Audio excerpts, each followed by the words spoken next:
White sugar, மைதா, butter, எண்ணெய்னு எதுவும் தேவைப்படாது. ஒரு கப் அரிசி மாவு இருந்தால் போதும். ரொம்பவே ஈஸியாக பண்ணக்கூடிய இந்த ஸ்நாக்ஸ் ரெசிபியை ட்ரை பண்ணி பாருங்கள். Welcome to every kitchen. இந்த ரெசிபி செய்கிறதுக்கு முன்னாடி இதே மாதிரி ஒரு பிளேட்டில் கொஞ்சமாக பாட்டம் சைட்ஸில் ஆயில் அப்ளை பண்ணி எடுத்து வச்சுக்கோங்க. மிக்ஸி ஜாரில் ஒரு முட்டையை உடைச்சி ஊற்றிக்கலாம். இது கூட 1/4 கப் அளவு தயிர் ஆட் பண்ணிக்கோங்க.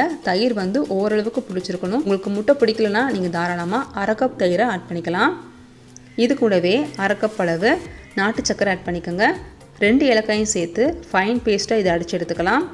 இது கூட 1/2 டீஸ்பூன் அளவுக்கு பேக்கிங் பவுடர், 1 கப் அளவு அரிசி மாவு, 2 பிஞ்ச் அளவுக்கு மட்டும் சோடாப்பு சேர்த்து கூடவே 1/4 கப் தண்ணியும் சேர்த்து ஃபைன் பேஸ்ட்டாக அடித்து எடுத்துக்கோங்க.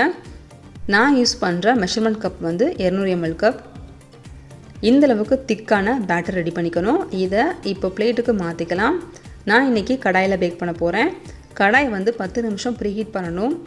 ப்ரீஹீட் பண்ண கடாயில் இதே மாதிரி ஸ்டாண்டு வச்சுட்டு பேட்டரை செட் பண்ணி வச்சிடலாம். இது மேலே டாப்பிங்காக உங்களுக்கு விருப்பமான ட்ரை ஃப்ரூட்ஸ், நட்ஸ் ஆட் பண்ணிக்கலாம். நான் கொஞ்சமாக ட்ரை கிரேப்ஸ் ஆட் பண்ணுறேன். லோ டு மீடியம் ஃப்ளேமில் 15 நிமிஷம் இதை பேக் பண்ண விடணும். இது மேலே ஒரு மூடி போட்டு டைட்டாக ஏர் போகாத அளவுக்கு மேலே ஒரு வெயிட் வச்சுருங்க. அப்போ தான் உங்களுக்கு பர்ஃபெக்டாக பேக் ஆகி கிடைக்கும். ஏர் போகாத அளவுக்கு டைட்டாக க்ளோஸ் பண்ணிட்டீங்க அப்படின்னா உங்களுக்கு பாட்டம் டாப்லேயும் ஈவன் கலர் கிடைக்கும். அவ்வளோதான், 15 நிமிஷத்தில் கேக் பேக் ஆகிடுச்சு. இதே மாதிரி கம்ப்ளீட்டாக ஆறுனதுக்கப்புறம் பீஸ் போட்டு சர்வ் பண்ணுங்கள். இதை நீங்கள் 2 days வரைக்குமே ஸ்டோர் பண்ணி வச்சு சர்வ் பண்ணலாம்.